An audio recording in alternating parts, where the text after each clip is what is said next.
Minister గారు ఒక statement ఇచ్చారు. ఏ స్టేట్మెంట్ అంటే 2026 లోపు మావోయిస్టులు లేకుండా తగు చర్యలను మేము తీసుకోబోతూ ఉన్నాము అని వారు ఒక స్టేట్మెంట్ని అయితే ఇవ్వటం జరిగింది అండి. ఓకేనా. సో 2026 మార్చి నాటికి ఈ వివాదానికి ముగింపు పలకాలని కేంద్ర హోంమంత్రి అమిత్ షా డెడ్ లైన్ను ప్రకటించడం జరిగింది.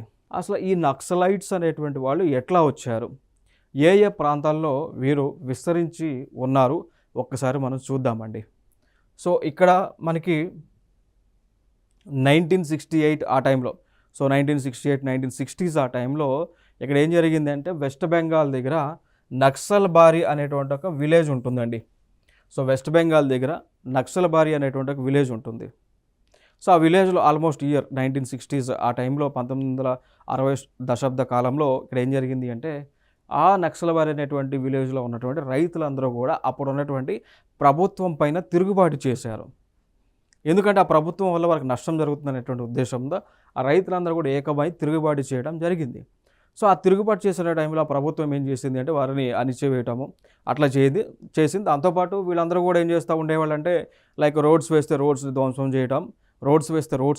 చేయటం, టెలిఫోన్స్ పెడితే టెలిఫోన్ లైన్లను ధ్వంసం చేయడం, ఇవన్నీ కూడా చేస్తూ ఉన్నటువంటి సందర్భాన అక్కడ నుంచి ఈ నక్సల్బారీ విలేజ్లో ఏదైతే మనకి ఒక రెవల్యూషన్ మూమెంట్ స్టార్ట్ అయిందో అది ఈ వెస్ట్ బెంగాల్ నుంచి కూడా భారతదేశంలో ఉన్నటువంటి ఈ మనకి ఈస్టర్న్ పార్ట్ అంతా కూడా స్ప్రెడ్ అవ్వడం జరిగింది అండి. ఓకే. సో ఇక్కడ మొదలైంది. సో వెస్ట్ బెంగాల్ ఇక్కడ మొదలయ్యి ఒడిశా ప్రాంతం కానీ, ఏపీ కానీ, తెలంగాణ కానీ ఈ ప్రాంతం అంతా కూడా కొంతమేర తమిళనాడులో కానీ, ఇక దాని తర్వాత మళ్ళీ ఇటు సైడ్ జార్ఖండ్ కానీ ఛత్తీస్గఢ్ కానీ సో ఈ ప్రాంతాలకి ఈ నక్సల్బారీ మూమెంట్ అనేటువంటిది ఎక్స్పాండ్ అవటం జరిగింది అనమాట. సో ఎక్స్పాండ్ అయిన తర్వాత దాని తర్వాత ఫైనల్గా ప్రభుత్వం వీరితో చర్చలు జరపటము, వీరిలో కొంతమందికి ఎంప్లాయ్మెంట్ ఇవ్వటము, సోషల్ వెల్ఫేర్ పాలసీలలో వీరిని భాగస్వామ్యం చేయటము. సో వాటి వల్ల కొంత సోషల్ యాక్టివిటీస్ వలన ఈ యొక్క నక్సల్బారీ మూమెంట్ అనేటువంటిది ఇక్కడ మనకి ఈస్టర్న్ పార్ట్ అంతా కూడా స్ప్రెడ్ అయింది. దాన్ని మనం రెడ్ జోన్ అంటాం.